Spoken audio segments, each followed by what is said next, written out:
Hey guys, how's it going? It's Johnny here from Seraphim's Nerdpool, and today we're going to be talking about the Thor statue that's coming out from Sideshow Collectibles. He is 1/5 scale as opposed to quarter scale, and he fits in nicely with their Avengers Assembled, Iron Man and Captain America that they already have up for pre-order.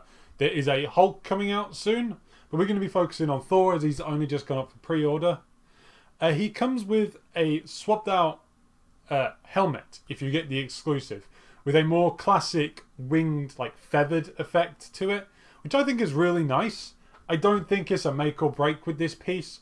I just think it's something that, if you're in the market for a Thor statue and the 1/5 scale doesn't really bother you and you are okay with that, it's a great addition to something that makes it seem more classic. And he's definitely got quite a classic vibe to him with how they've styled him, in particular with their pose.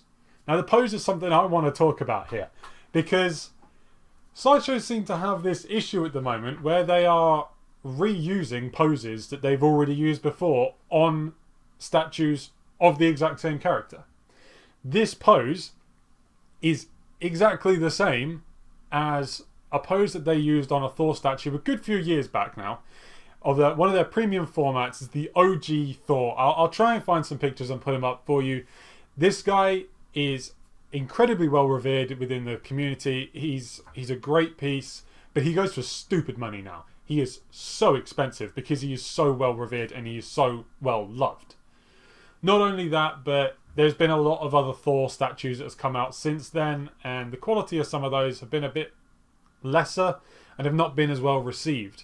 So they've reused the pose of him, that very iconic hand up in the air with the hammer in his hand, drawing lightning from the sky, ready to attack. That's a brilliant pose, absolutely stunning.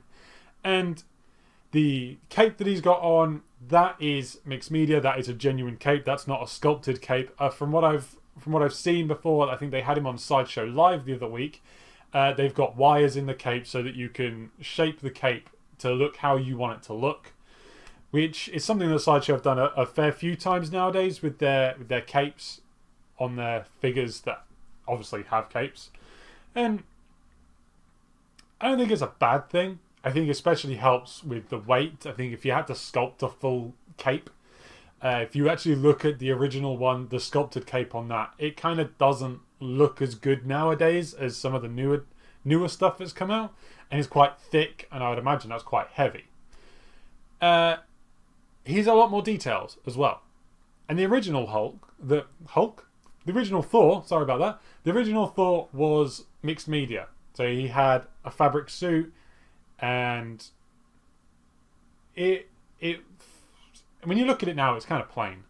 There isn't really a great deal of detail on it. This guy now is sculpted. Everything's sculpted, and they've actually managed to get a lot more detail within that sculpt. Something that I wouldn't have thought they would be able to do. I would have thought that a mixed media effect would end up looking better than a sculpted effect, but the realism that they can get out of clothes nowadays is really, really good. Now, the thing is here is that he kind of caused a little bit of controversy when this guy was released because he is $420. Now, $420 is getting up there for premium format figure prices. I mean, some premium format figures go for like $450. But the main reason as to why this guy is so much more expensive is his size. He is 1/5 scale, so he is a bit smaller than premium format figures. But that pose and just how big Thor is to start with puts him at 25 inches tall. That's a big statue.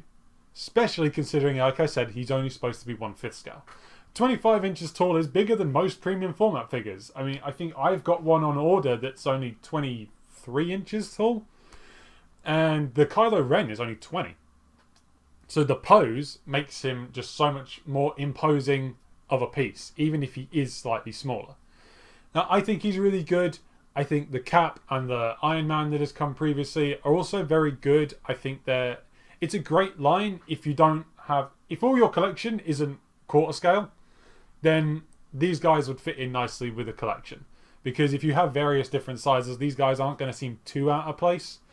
Cap and Iron Man are obviously going to look a little bit smaller compared to others, but it's not too much of an issue. I like it.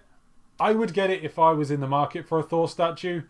The premium format figure has had a little bit of controversy because people don't really like that pose. He's got that whole hand out like that, and people aren't too keen on that. And this guy is a much more classic Thor pose, so he's definitely something you want to keep in mind if you're in the market for a Thor statue. And you can kind of deal with the fact that he's only 5th scale and he might look a little bit out of place with your quarter scale stuff. So there you have you guys.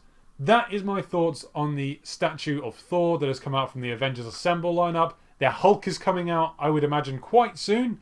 I'd imagine he's going to be quite a bit more expensive because he is going to be big. He's going to, I mean, like the shadow effect that they've had in some of the promo shots of him behind the others.